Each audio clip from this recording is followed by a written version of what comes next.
Pagi ini kita melakukan kajian yang disebut dengan amar ma'ruf nahi mungkar.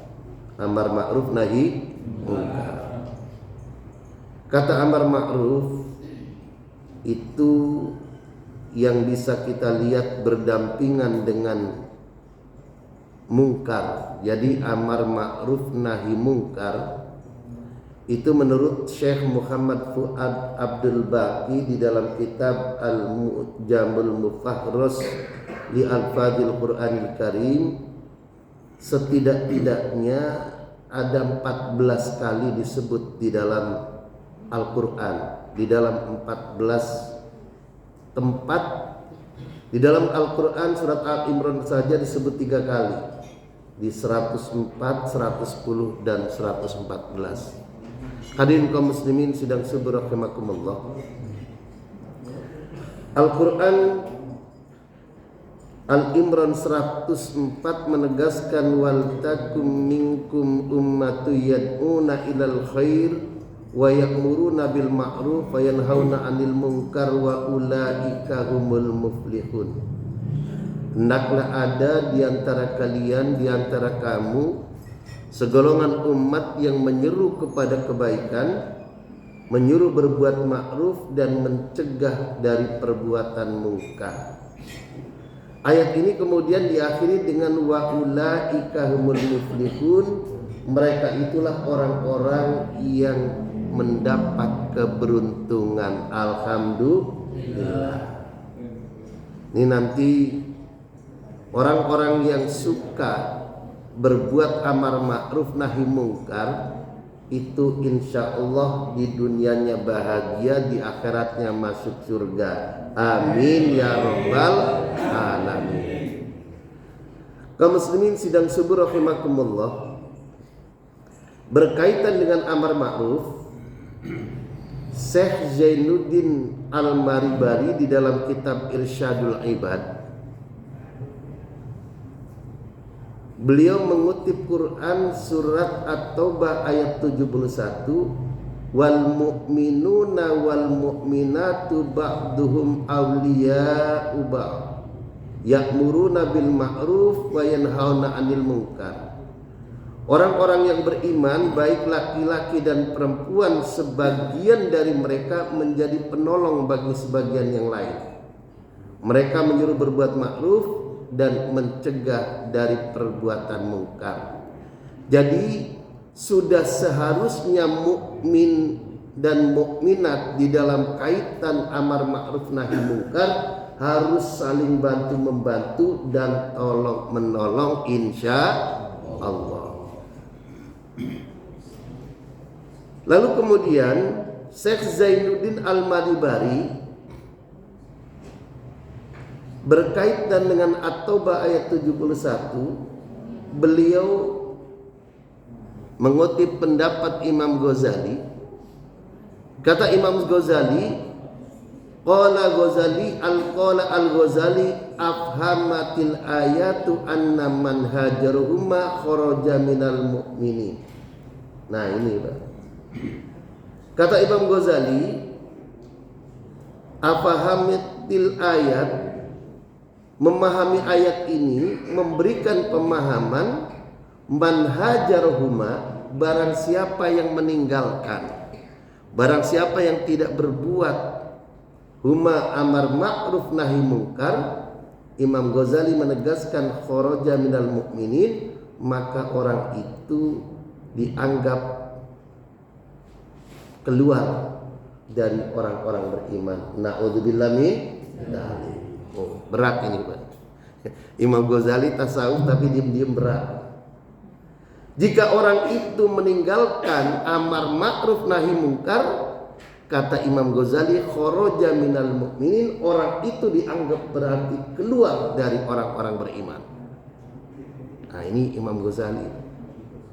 Nah kalimat aslinya dalam kitab Ihya Ulumuddin itu faqad na'atal mu'minu bi annahum ya'muruna bil ma'ruf wa yanhauna 'anil munkar falladhi hajarul amra bil ma'ruf wan nahyi 'anil munkar kharijun an haula'il mu'minin al man'utaini fi hadhil ayat.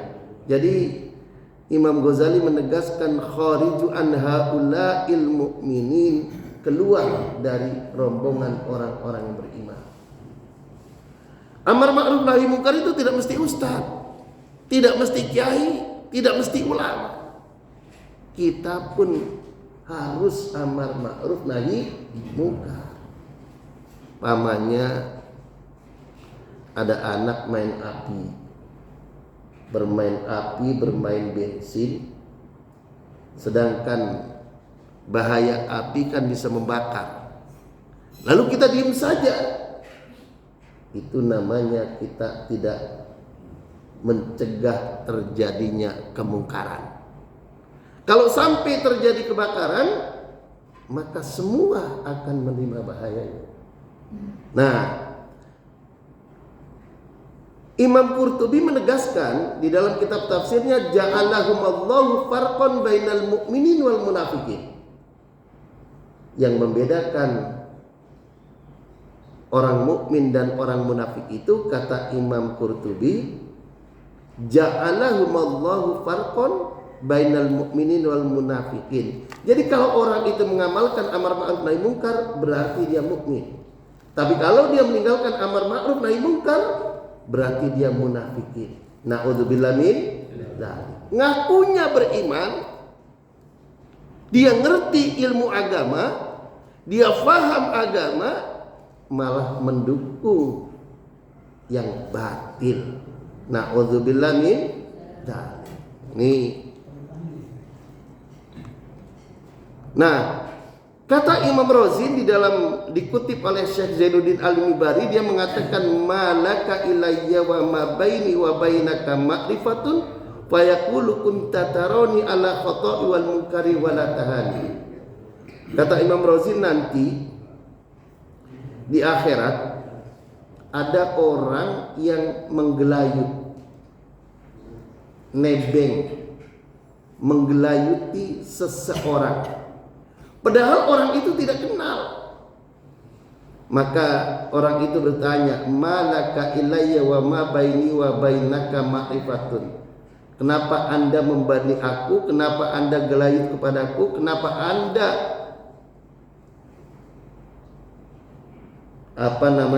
gelayut, nempel, memberatkan aku, padahal engkau dan aku tidak saling mengenal.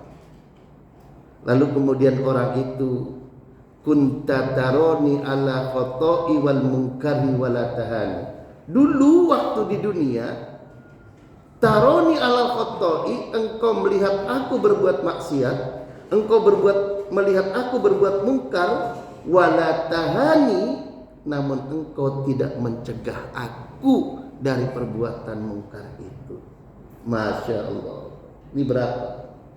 Jadi kalau orang ngerti, apalagi ulama, apalagi kiai, apalagi ustadz, termasuk kita muslim dan mukminin, kalau melihat kemungkaran lalu kita diam saja, wala tahani, maka dosa orang itu akan menjadi beban kita. Na'udzubillah min dzalik. Subhanallah. Ini Imam Zainuddin Al-Bari ini betul-betul mendalami amar ma'ruf nahi mungkar. Sehingga karena itu hadirin rahimakumullah, berkaitan dengan pendapat-pendapat ini, maka ada dua hukum yang bisa kita temukan dari para ulama. Yang pertama, hukum yang mengatakan bahwa amar ma'ruf nahi mungkar itu fardu ain. Amar ma'ruf nahi mungkar itu hukumnya fardu ain, sebagaimana dikemukakan oleh Imam Ibnu Hazm, Imam Abu Muhammad Ali bin Hazm. Ini beliau mengatakan bahwa amar ma'ruf itu nahi mungkar itu fardu ain. Tetapi jumhur ulama itu mengatakan bahwa amar ma'ruf nahi mungkar itu hukumnya fardu kifayah. Imam Ibnu Hazm menegaskan, mendasarkan kepada hadis man ra'a minkum mungkaron falyughayyir biyadihi fa illam yastati fa biqalbi, fa illam yastati fa biqalbi, wa dzalika adhaful iman. Man ra'a minkum munkaran falyughayyir biyadihi. Barang siapa yang melihat terjadinya kemungkaran, falyughayyir biyadihi, maka hendaklah dia mencegahnya, merubahnya, mengingatkannya biyadihi, dengan kekuasaannya. Fa illam yastati fa bilisani. Kalau tidak bisa berbuat dengan kekuasaannya, fa bilisani, dengan lisannya. Ulama, kiai, ustadz, karena gak memiliki kekuasaan, ustadz sama Pak RW itu punya kekuasaan. Pak RW, Pak RW, RT itu memiliki kekuasaan karena beliau itu adalah perangkat pemerintah di bawah. Tapi kalau ustadz, kebanyakan fabilisani, mengingatkan dengan lisannya, karena ustadz itu adalah umumnya dai. Fa illam yastati fa biqalbi, kalaulah tidak mampu dengan lisannya karena kekuatan kemungkaran itu sangat besar, wa dzalika at'aful iman, itulah yang disebut selemah iman. Dan ini yang dijadikan dasar oleh Imam Ibnu Hazm, bahwa amar ma'ruf nahi mungkar itu adalah fardu ain. Sebaliknya, para ulama yang lain selain Ibnu Hazm, termasuk Imam Syafi'i, itu menegaskan bahwa amar ma'ruf nahi mungkar itu adalah fardu kifayah. Beliau mendasarkan kepada Al-Quran, Al-Imran 154, dari kalimat wal takum minkum ummatu yad'una ilal khair. Jadi kata wal takum minkum, hendaklah ada di antara kalian, menunjukkan bahwa amar ma'ruf nahi mungkar itu adalah fardu kifayah. Alhamdulillah.